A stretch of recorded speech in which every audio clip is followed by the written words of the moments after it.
Semuanya. Kita mulai ya market review kita hari Kamis. Hari Kamis ini kalau kita lihat market ini indeks harga saham gabungan.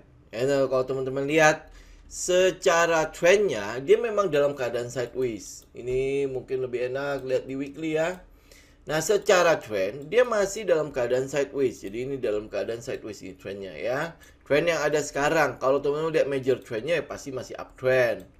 Nih, jadi dia masih dalam keadaan uptrend ya. Dia masih dalam keadaan up. Tetapi di minornya kita ngelihat dia sudah break. Ini kalau teman-teman tahu struktur harga, ini kan adalah high-nya nih. Kemudian dia turun. Nah, ini low-nya. Kemudian dia sempat naik. Ini yang kemarin kita harapkan dia terus naik kan? Ternyata market bilang, "Oh enggak, belum." Oke, ini high, ini low. Ini high low ya. Kemudian dia udah break dari low yang ada. Jadi udah break. Ini makanya saya bilang di grup tele ya, indeks harga saham gabungan sudah membentuk low yang baru. Ini minornya ini loh. Di minor itu membentuk low yang baru. Nah, kalau dia udah membentuk low yang baru, dia akan menuju ke sebuah low lagi kan. Nah, jadi kita tinggal menunggu konfirmasi. Dia mau kemana nih? Mau ke arah ini 6.750 dulu ya. Ini mungkin dia ke arah sini dulu. Mantul ya, baru turun lagi ya sampai ke sini atau seperti apa. Jadi kalau lihat marketnya ya, kalau di global ya, kalau teman-teman lihat Dow Jones misalnya, Dow Jones sendiri itu udah confirm break, kemarin sudah break. Dan nih ya, ini kan break nih ya, kita berharap kan dia false breakout ya, kita false terus habis itu naik dan terus naik. Ternyata enggak. Apa yang terjadi di situ ya, setelah break dia retest. Nah, ini yang bahaya nih. Dia retest, artinya dia memberikan konfirmasi bahwa iya, support atau resisten ini itu cukup kuat. Nah, nextnya apa? Kita tinggal menunggu 28 low ini, 28.750 ini. Kalau dia break, ya wis bye-bye loh. Ya, berarti kan di Dow Jones sendiri sudah downtrend. Memang dia secara minornya sudah down kan. Kalau teman-teman lihat di weekly-nya, itu juga sudah memulai perjalanan down-nya. Ya, ini teman-teman lihat ya struktur harganya. Ini dia udah memulai perjalanan turunnya. Berarti kan tinggal balik terus habis itu untuk turun kembali. Nah, ini mungkin sejalan lah dengan keadaan ekonomi yang ada. Ya mungkin dia price in dulu kan. Sampai nanti ini negara ini mengatakan bahwa oke, gua resmi masuk resesi. Negara itu masuk resesi ya. Semakin kuat tuh yang namanya fear-nya. Ya termasuk di komposit kita di indeks harga saham gabungan. Jadi kalau udah lihat kayak gitu, yang kita lakukan adalah teman-teman yang konservatif lebih baik ya kita mungkin ya sedikit enggak ya kita liburan lagi lah, diperpanjang aja liburnya sampai ke area ini nih. Kita mau lihat area ini nih. Apakah dengan mengatakan seperti ini berarti window dressing belum ada? Tinggal kita confirm aja nanti teknikalnya. Jadi nggak perlu harus buru-buru. Nah, buat teman-teman yang, waduh, gua kayaknya nggak bisa nih meninggalkan market. Ambillah saham-saham yang bobotnya kecil terhadap indeks. Ya, atau yang ada setupnya lah. Yang ada setup, ya kita artinya kalau ada setup kan kita tahu di mana stop loss-nya, di mana risk-nya kan. Kalau teman-teman punya setupnya loh ya. Tapi kalau enggak, lebih baik teman-teman liburan. Karena secara minor itu sudah menunjukkan bahwa indeks kita akan mungkin turun. Nah, turunnya sampai kemana? Ini yang mau kita tunggu. Ya, bagaimana si indeks di si technical ini memberikan kita sinyal. Oh, ini sudah bisa mulai masuk. Oh, ini belum, gitu kan? Jadi ini yang kita mau tunggu, oke? Ya, sekali lagi, kalau teman-teman bisa, liburan. Sudah, wis, liburan. Kalau yang sudah punya porto bagaimana? Ada emiten yang sudah kita masukin di apa saat ini masih follow the trend dan lain sebagainya. Teman-teman follow the plan. Kalau dia belum kena trailing stop teman-teman, kalau dia belum kena syarat untuk trailing stopnya, ya teman-teman ikut aja pergerakannya, gitu. Tapi kalau misalnya dia udah kena stop loss, udah kena trailing stop, ya jangan ditahan, ya wis keluar aja. Jadi selamatkan aja profitnya. Kemudian teman-teman bisa hold cash. Ingat ya, hold cash itu bukan sesuatu yang haram. Itu adalah posisi juga. Holding cash itu adalah posisi. Di dalam trading itu yang kita lakukan apa? Selalu mempertahankan modal kita kan. Kalau marketnya sudah confirm secara minor itu sudah downtrend, Ya ngapain lu harus itu berjuang di sana? Ya kan, mengais-ngais sisa-sisa keberuntungan gitu ya. Percuma. Jadi lebih baik udah kita tinggal menunggu saja nanti market di daerah sini di sekitar 6.750 ya sampai 6.700. Kalau dia sampai turun ya udah kita tunggu aja di sini. Di 6.500 sampai 6.600. Tapi kalau sampai dia break, nah itu sebuah sinyal bahwa sideways ini sudah mulai mengalami perubahan pada perilakunya, changing of character. Ya dari yang tadinya dia sideways, ketahuan banget di mana support resistennya. Nah, ini mungkin akan ada pergerakan menuju ke bawah. Ya, ini teknikal yang memberikan kepada kita sinyalnya. Oke. Minornya sudah downtrend. Minornya ya kita udah mulai lihat pembentukan harganya sudah mulai terjadi kan. Tinggal kita menunggu apa lower low-nya itu nih. Lower low itu lebih confirm lagi kayak komet ya. Bener kan ya di 4 titik itu akan lebih confirm lagi bahwa ini minornya sudah mulai downtrend. Nah, tinggal secondary-nya. Ini yang weekly yang sideways ini turun nggak? Break nggak? Nah, kalau dia break, artinya break 6.500 berarti break low ini dia break 6.500 berarti trendnya indeks harga saham gabungan juga sudah confirm downtrend. Ya, jadi yang tadinya ini sideways, kalau dia sampai break 6.500, nah mungkin nanti akan ada pantulan, kemudian buat turun ke bawah. Nah, kalau dia turun, berarti sasaran kita sampai ke sekitar 5.700-an. Nah, ini berarti periode di mana yang periode gelap-gelapnya itu loh. Ya, mungkin 2023 ya, atau mungkin dia akan terjadi lebih cepat, kita nggak tahu. Oke, kita tinggal menunggu teknikalnya. Nah, sekarang buat teman-teman, ayo, gue kayaknya tetap mau trading. Ya, gue mau trading. Oke, saya kasih teman-teman pilihan. Beberapa pilihan, tapi saran saya adalah kalau memang bisa liburan saja. Oke. Yang pertama adalah kita lihat MAPI. Ya, MAPI hari ini all time high. Dan dia memang sudah break dari trendline-nya dan udah confirm di mana terjadinya breakout di situ. Jadi, teman-teman lihat di sini, dia ada sempat retest. Ya, sempat retest nih sini nih yang candle yang hari ini. Nih, ya, dia sempat retest, kemudian naik kan? Ya, jadi masih dalam posisi di atas trendline. Jadi kalau kita katakan ini sudah all time high. Nah, kalau dia MAPI sudah all time high, yang teman-teman lakukan, yang buat sudah ikutan ya, teman-teman tinggal following the trend. Buat teman-teman yang baru mau masuk, ini baru mau masuk ya. Ini adalah posisi setupnya. Tetapi teman-teman harus tahu, ya ini all time high ya. Dia bisa jadi besok kan Jumat, terus habis itu market seperti ini, bisa jadi dia false, kemudian dia turun. Jadi hati-hati ya untuk si MAPI. Kalau teman-teman yang sudah punya, tinggal following the trend. Ini kan berarti teman-teman tinggal trailing stop kan. Buat yang belum punya, ini spekulasi buy. Buat ngikutin sky's the limit. Oke, ini untuk MAPI. Jadi ya resiko pasti ada. Ya resiko pasti ada. Tapi teman-teman minimal tahu lah di mana stop loss-nya. Berarti ya minimal di bawah-bawah sini lah ya. Teman-teman tinggal lihat stop loss-nya di daerah seperti apa. Artinya kalau dia false breakout, kena stop loss, lu harus keluar. Ya, ini pertama MAPI. Kedua adalah MCOL. Kita belum tahu dia akan kemana. Tapi yang pasti adalah pada saat posisi begini, seenggak-enggaknya risknya udah mulai kecil. Kalau dia naik, dia break ke atas, kita ikut. Kalau dia breakdown ke bawah, minimal kena stop loss. Ya, minimal kena stop loss. Jadi ya teman-teman harus punya yang namanya stop loss di situ ya. Nah, kalau dia kena stop loss, keluar. Tapi kalau misalnya dia naik, lu ikut. Gitu. Ya, ini MCOL. Kemudian ada namanya BDMN. BDMN ini dalam posisi buat teman-teman yang tahu price cycle, dia dalam posisi LPS. Ini udah di ujung lah, di ujung pergerakannya. Ini kalau saya gedein ya, bisa kelihatan kan? Ini SC-nya. Nah, teman-teman tinggal urutin lah, ya tinggal urutin ke belakang ya. Nah, di daerah sini adalah LPS-nya. Daerah sini adalah LPS-nya, jadi mungkin dia akan membentuk higher low di sana. Di daerah sini akan ada SOS-nya. Nah, apakah pergerakan dengan market seperti ini dia bisa terus bergerak?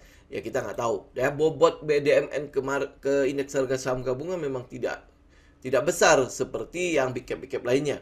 Yang BBRI lah, BCA lah, BBNI, BMRI ya, dia memang bobotnya lebih kecil. Oke. Nah, kalau teman-teman lihat di sini, dia setelah break 2850, dia build up di sini. Jadi membangun kekuatan lagi kan daerah situ kan. Nah, ini sebenarnya ini sebenarnya udah confirm break juga. Jadi teman-teman masih bisa lah kalau teman-teman lihat ya toleransi teman-teman setelah break 2850 sampai 3000 ini ada nggak toleransi situ? Biasanya kan kalau kita breakout kita masih kasih toleransi 1 sampai 3%-an nih. Nah, tergantung ya teman-teman toleransi berapa. Ini kadang-kadang juga sih ya. Ada yang oh ya toleransi gue gede kok. Dia ada yang sampai 5% segala macem ya. Jadi ini adalah LPS-nya. Jadi peluangnya teman-teman tinggal perkuat dengan katalisnya. Katalis yang paling dekat itu ya merger kan. Ya merger atau akuisisi dia dengan si paninnya. Nah, kita tinggal lihat nih, teman-teman tinggal lihat perkembangan selanjutnya ya. Tapi secara price cycle-nya dia udah dalam keadaan LPS. Lu kalau mau confirm ya sampai marketnya kayaknya belum terlalu menentu gitu. Misalnya kita ambil nih kalau dia sampai jalan. Nah, targetnya di sini aja. Di daerah sini. Jadi nanti kalau dia SOS ya kita nggak ikut lagi. Ya nanti tunggu SOS-nya selesai baru kita ikut lagi ya. Jadi targetnya lu bisa targetkan sekitar 3.500-an ya target ya lu bisa targetin ke situ. Anggap ya saya beli di sekitar 3.000 nih. Oke, ini BDMN. Kemudian ada namanya beton. Ini sesuai setup aja ya. Cuman ini kalau untuk beton mungkin likuiditasnya nggak terlalu gede-gede banget. Dia tidak terlalu sebesar yang teman-teman harapkan. Karena itu sesuaikan ya, karena itu sesuaikan dengan modal masing-masing. Ini beton, apa yang kita lihat di angka 400 itu tuh kalau dia break. Ya di 400, kalau teman-teman mau lebih konservatif lagi berarti di ujung sini nih. Di ujung sini sekitar 418 atau 420. Ini beton ya. Mungkin dia akan dapat nanti sentimen untuk si konstruksi. Ya, teman-teman perhatikan. Karena secara fundamental juga dia masih cukup bagus kok untuk si beton ini. Kemudian ada Mayora. Ini Mayora trennya sih masih cukup utuh ya, Mayora. Nah, teman-teman bisa lihat di situ ada trendline. Ya, ada trendline, kemudian dia building up. Ini namanya building up, membangun momentum di bawahnya trendline, di bawahnya resisten. Ini building up namanya. Ya, artinya kalau misalnya kita tinggal nunggu nih, dia build up untuk naik ya atau build up malah untuk turun. Ya, kita tinggal lihat aja. Kalau lihat dari trend yang ada, apalagi kalau lihat rotasi sektoral ya, non cyclical itu pasti akan dapat bagian nih kalau nanti krisisnya nongol. Ya, atau ini mungkin udah mulai mengarah kepada krisis, market maker sudah mulai apa ya kita bilang ya, rotasi sektoral udah mulai taking positions di daerah-daerah non cyclical ya, di finance atau di daerah telekomunikasi kah? Ya kita tinggal lihat aja. Tapi yang pasti adalah Mayora, teman-teman udah pasti bisa masuk dari situ kan. Nah kalau udah masuk dari sini, lu udah tinggal follow the trend ya, follow the plan, follow the trend. Ya ini building up. Apa yang kita mau lihat di sini? Ya kita berharap adalah dia melanjutkan trend. Ini ya. Jadi apa yang teman-teman lakukan? Ya lu tunggu di daerah berapa ini? Di daerah sekitar 2070 sampai di atasnya berapa ya? 2080. Jadi dia break, berarti break trend line itu. Ya itu yang teman-teman bisa ambil. Berarti kalau dia udah building up, teman-teman pasti bisa kelihatan stop loss-nya juga. Ya ini untuk si Mayora. Ini kesempatan lah ya, kesempatan kedua buat teman-teman ngambil. Tapi ingat konfirmasi. Ingat konfirmasi. Konfirmasi break baru you buy. Jadi jangan mentang-mentang dia build up momentum, udah gue masuk aja di situ. Nanti kalau dia turun, lu tahan. Nanti bilangnya Mayora kan fundamentalnya bagus. Nanti dia bisa balik lagi. Ya jangan seperti itu, oke? Lu pastikan dia break, kemudian lu bisa taruh stop loss pada area di mana dia membangun momentumnya. Itu Mayora. Kemudian ada Aisyah. Ini nggak tahu kenapa. Apakah karena memang udah ada rotasi sektoral ke sektor non cyclical atau tidak. Tetapi yang sama seperti Mayora, setelah dia break, ya ini mungkin teman-teman kalau ambil di daerah sini. Tapi ya saya rasa mungkin ya pasti was-was juga lah ngambil Aisyah di daerah sini walaupun dia ada di money spot ya. Tetapi dengan kenaikan ini dan dia membangun kembali momentum di situ. Sama kurang lebih kayak Mayora, dia membangun momentum. Jadi yang teman-teman lakukan apa? Di 200 ya confirm dia break karena masalahnya indeksnya begitu. Kalau indeksnya mungkin agak bagus-bagus kita bisa agresif. Jadi pada saat dia membangun momentum kita cicil di sana. Tetapi karena marketnya seperti itu, kita lakukan hal yang konservatif, yaitu tunggu dia break 200 dia break, 200 break atau pada saat dia pullback. Jadi lu lakukan 2 kali cicilan lah. Jadi nggak perlu harus full 1 kali. Jadi break 200 lu ambil, dia naik lu biarin, tunggu sampai dia retest kembali ke area sekitar 200 lagi, baru lu ambil lagi. Ya, itu kurang lebih ya untuk si Aisyah. Kemudian ada namanya Mora.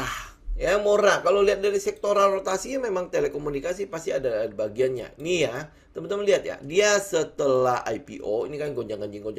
Nah, kok ini kan udah mulai tenang ya. Proses tenangnya ini kita mau lihat nih, dia mau ke bawah apa ke atas? Itu. Jadi, apa yang teman-teman lakukan? Ya lu confirm di atasnya berapa nih? Ya 610. Jadi kalau dia break atas, lu ikut. Ya kalau dia break bawah ya udah nggak usah dilihat. Gitu, oke? Nah, biasanya kita taruh ya stop lossnya pasti di bawah situ. Ini kalau Mora ya udah pasti ketahuan banget ya. 530 kalau dia kena, wis kita keluar.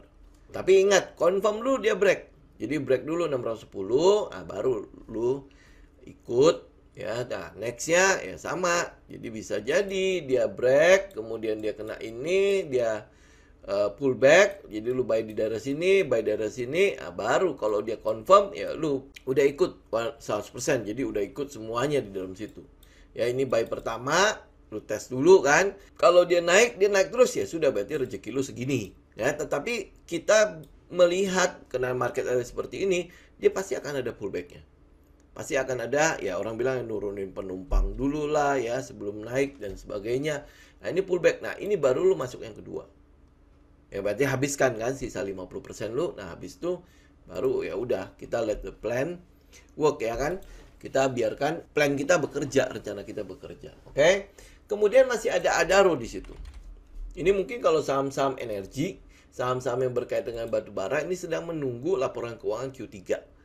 Ini ya tinggal mungkin ada satu tarikan lagi lah. Ini yang kita lihat ya. Nih, teman-teman lihat di Adaro nih. Adaro ya dia belum kemana-mana kan di situ. Setelah dia break, kemudian dia nggak pullback. Nah, ini posisi adalah dia membangun momentum. Ya, jadi dia membangun momentum di situ. Nah, ini kalau break, lalu baru ikut. Ya, break baru ikut, oke? Kemudian yang terakhir adalah SMGR. Ini karena memang dia ada sentimen ya, karena dia akan mengakuisisi si SMBR, sehingga dia akan mendapatkan pangsa pasar tambahan itu sekitar 3% dari si SMBR. SMBR itu kira-kira menguasai sekitar 3% dari pasar semen Indonesia. Jadi ya sekarang kalau tidak salah ya, SMGR itu di sekitar 50 sekian persen. Jadi kalau ada tambahan 3% ya jadi dia di berapa. Jadi harusnya akan menjadi sebuah ini ya, tambahan pendapatan kepada SMGR. Jadi yang kita lihat ya sama, kita akan tunggu dia breakout dulu SMGR 7575. Ya dia breakout baru lu buy. Karena marketnya begitu, teman-teman selalu bagi dua aja. Jadi breakout, pullback, baru kita masuk 100% pada saat dia pullback itu. Itu kurang lebih, teman-teman, kalau misalnya lihat dari rekomendasi yang ada. Tetapi yang kalau saya boleh sarankan adalah lebih baik kita menunggu sampai trendnya ada. Nggak masalah kok, daripada lu testing terus ke market tapi kena stop loss terus ya.